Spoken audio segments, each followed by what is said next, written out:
수임에 대한 부담이 없어요. 일만 잘하면 돼요. 같은 종류의 업무를 내가 5년에서 7년 정도 빡세게 해서 평생 나의 어떤 전문적인 자산으로 삼겠다 해서 선택하는 사람들이 많죠.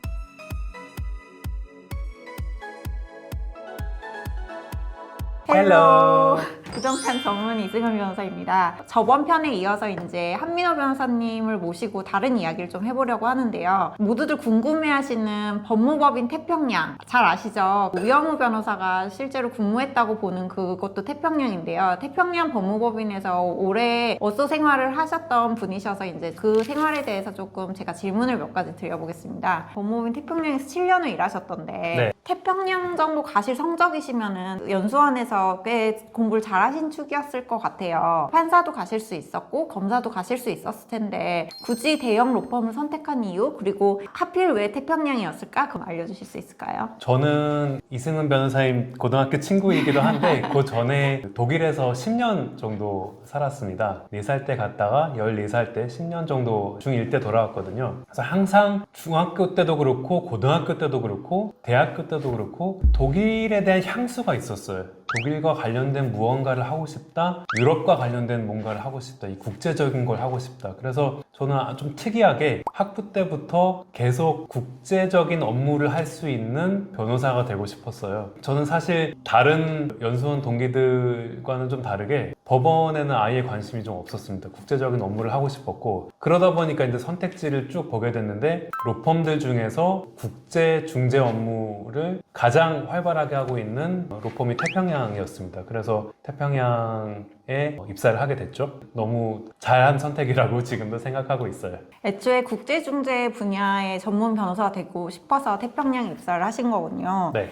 그러면 전연차 업소 생활을 하실 때 특별히 힘드셨던 점이나 뭐 애환 이런 건 없으셨을까요? 대형 로펌 전연차 업소들의 특권이자 애로사항이 뭐냐면 수임에 대한 부담이 없어요. 일만 잘하면 돼요. 근데 잘해야 되는 일이 많아요. 수행을 굉장히 많이 잘해야 됩니다. 그래서 그게 축복이자 부담이자 뭐 하나의 특징인데 굉장히 업무량이 많다? 그거를 알면서 선택하는 사람이 많고요. 그 같은 종류의 업무를 내가 5년에서 7년 정도 빡세게 해서 평생 나의 어떤 전문적인 자산으로 삼겠다 해서 선택하는 사람들이 많죠. 그래서 업무량이 많았던 게 하나가 좀 힘들었고, 국제중재 업무에 한정에서 약간 도전 내지는 어려움이었는데, 저희는 저보다 20년 정도 먼저 이 국제중재팀을 만든 그 1세대라고 부르는데 1세대 변호사님들이 계시거든요. 그러고 나서 이제 한참 거의 이제 한 세대 밑에, 저는 21기수 미치거든요. 저보다 한 10년 위에 있는 1세대보다 한 10년 밑에 있는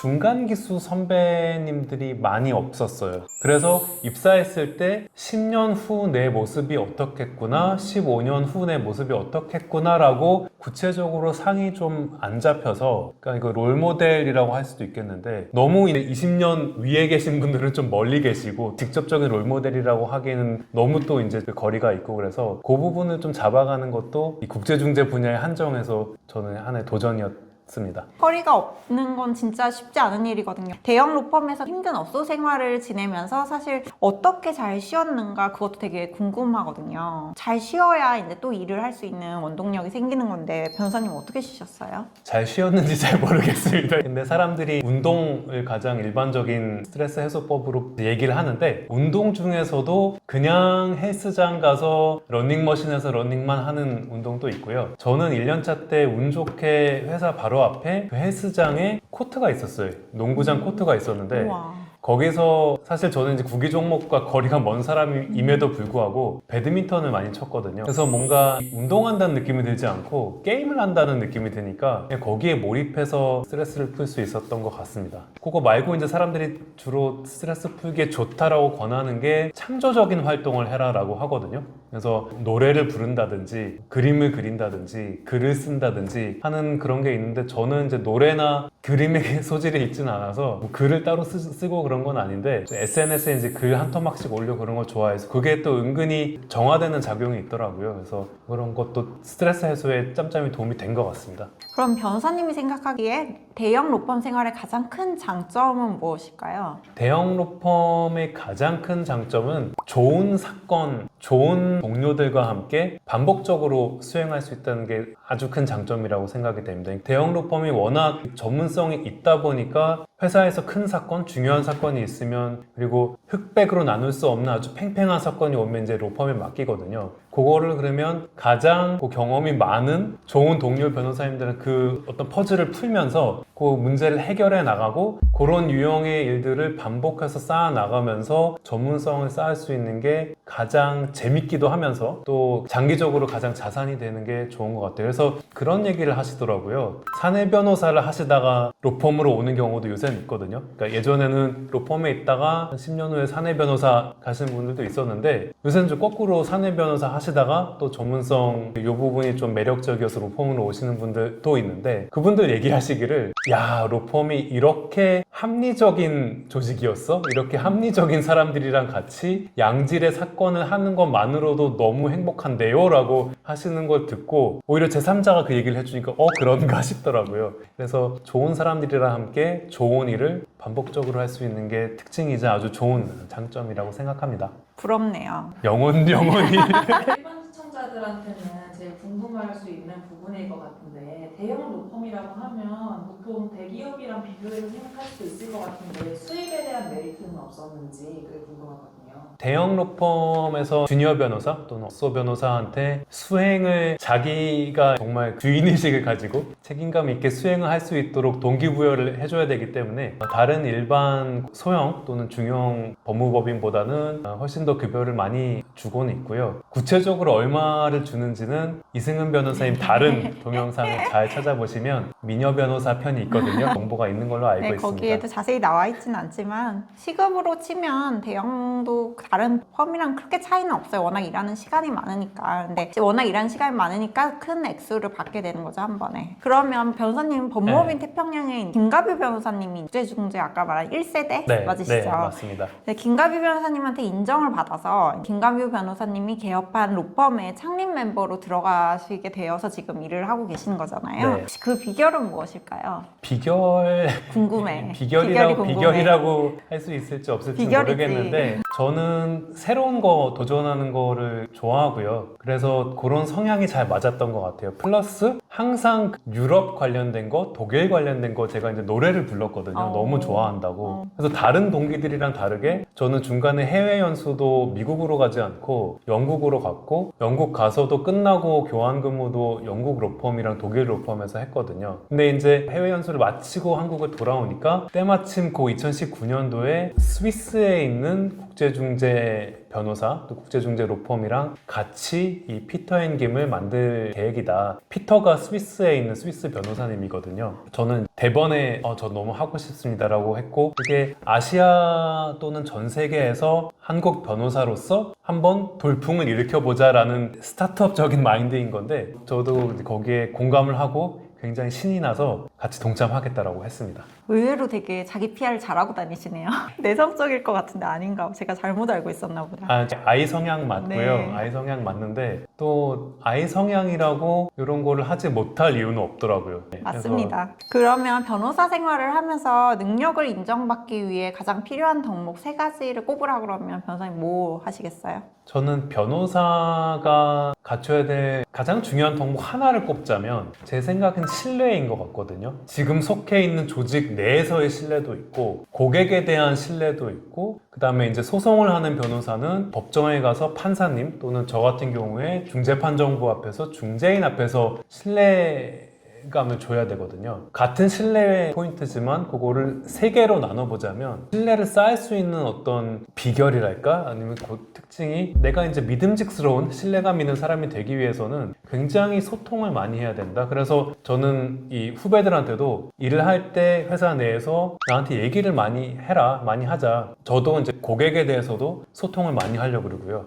또 법원에 가거나 아니면 중재판정부 앞에 가면 소통을 잘하려고 합니다. 그게 신뢰를 주기 위해서인데 그게 가장 중요하지 않을까 지금은 그렇게 생각하고 있습니다. 좋은 이야기입니다. 같은 변호사가 들어도 좋은 이야기입니다. 다시 돌아가도 대형 로펌 선택할 것인가? OX. 변호사 같은 답변을 드리자면 세 번인데요. yes, but인데 그런 면에서 같은 선택지가 있었다면 태평양 갔겠냐? yes인데 그 그때는 피터 앤 김이 없었거든요. 그래서 그때는 사실 이 전문적으로 국제중재 커리어를 쌓을 수 있는 옵션으로서 이 부티크 로펌이 없었어요. 근데 이제 10년이 지난 지금 부티크 로펌 전성시대라고 할 만큼 국제중재뿐만 아니라 이제 기업 법무도 부티크 로펌들이 되게 많이 생겨서 같은 급여에 더 좋은 사건들을 접할 수 있는 기회가 있고 좋은 동료들이랑 함께 일을 할 수 있는 그런 플랫폼이면 피터 앤 김을 고르지 않았을까? 10년 전에도 그런 옵션이 있었다면. 그래서 변호사스럽게 세모라고 합니다.